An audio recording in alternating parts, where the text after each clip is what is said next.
What's up, scrappy peeps? It's Adele from Inkie Quill, and today we're trying something for the first time. I'm a bit nervous. We are doing mixed media in the Muckabout. Now, those thumbs down mean that I hate the lime green background, which is no surprise to anyone who has been around here for a while. And I have decided to do something about that. Now, this did start off as a dry mixed media background, I guess you could say, because I was using some of these pages, which are some jelly plate prints that I have made over the last couple of years on Patreon.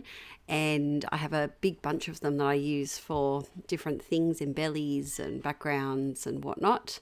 And I thought that these green ones would be quite handy. I also had this piece of deli paper, which was just it was a bit of paper that I put under my gel plate when I do printing, and it just catches all the runoff, which is really handy. So to save you watching me cut all of these stars out, I did that off camera, and I don't end up using the red ones, but I do use those in a future video, which I think you'll see next week. So stay tuned for that.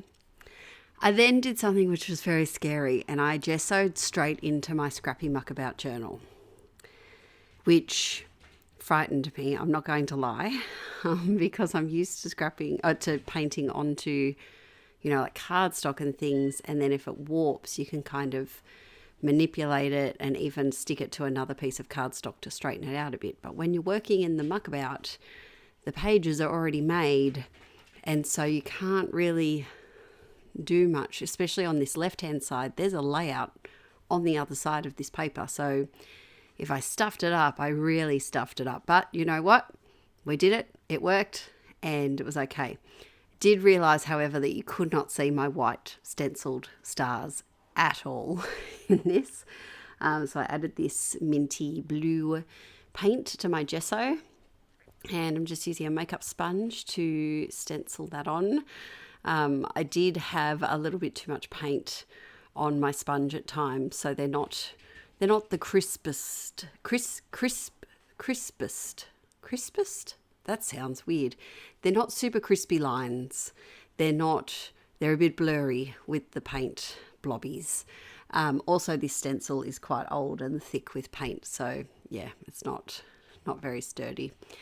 I fought with some white pens, which was, just another day at the office for me. Adhesive and white pens seem to be the enemies of my crafty process. And off camera, to also save you watching that, I inlined all of those stars. So instead of outlining them, I just went a couple of millimeters in and drew a little white star. You can't see it as clearly on camera, but in person you really can see the white.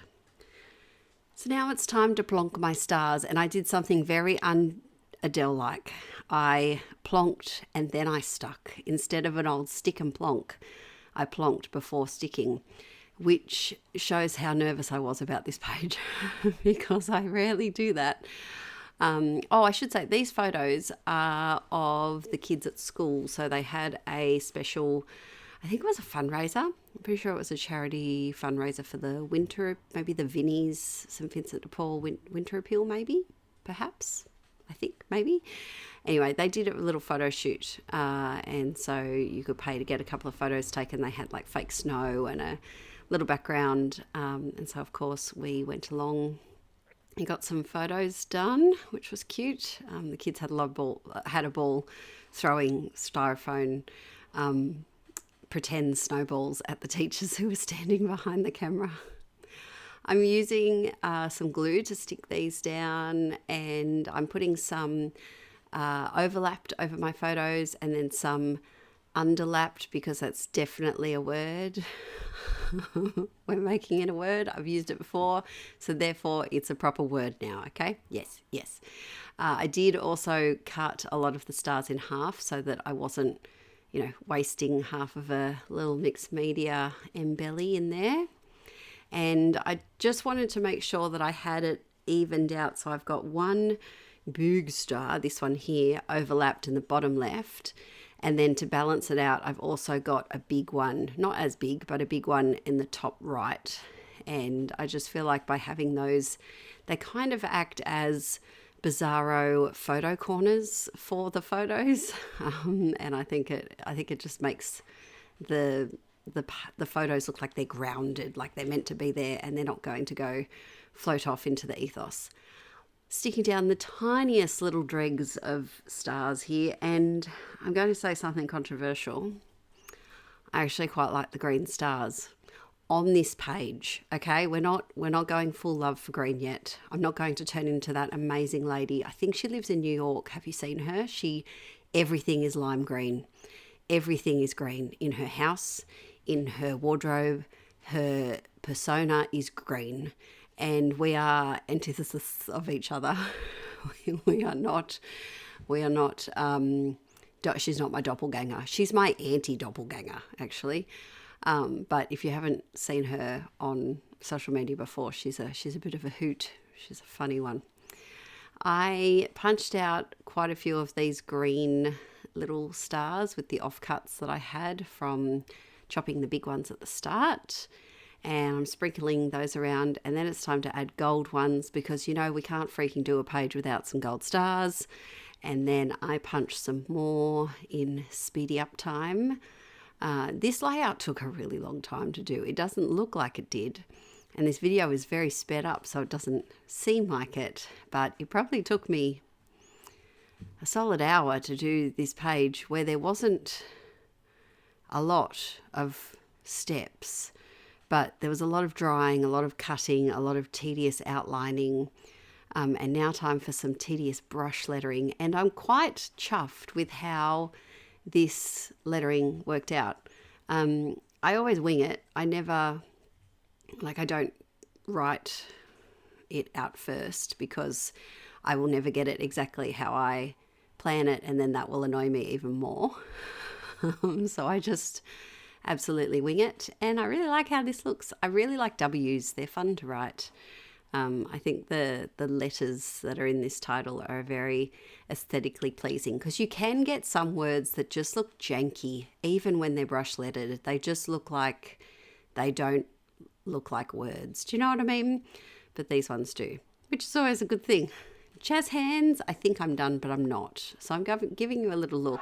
It's a bit of a false start. Is there such thing as a false start, but for an end? It's a false end. But this little gap was annoying me. So I thought, let's have a look at the Christmas embellies. So I still had all of those out. And I thought this would be the perfect opportunity to use all of those snowy things that I just can't get out of my Christmas stash quick enough.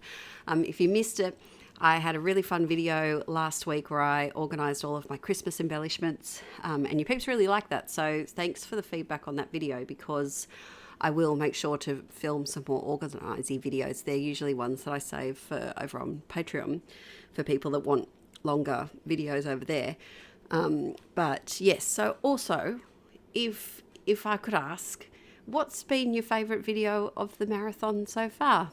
I know I've missed a few days. I was very silly. I did not time this marathon well with the school holidays and my bestie in town from overseas. She only comes once or twice a year.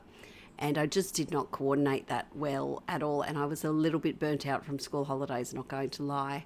But we're back on track, and I have the rest of the videos for the month all up and organised. Also, the live stream. Let me look at my schedule. It's tomorrow. I'm doing a bunch of voiceovers today, so I had to check. The live stream's tomorrow over here, 7 a.m. Australian Eastern Standard Time. It's July 26th. So figure that out. When this video goes up, it's 24 hours from then, if you catch this early. Oh, it's the end of the video, so I've got to talk quick. But thank you for watching today. Don't forget to give it a thumbs up if you liked it, and hopefully I'll see you in the live stream tomorrow. Bye!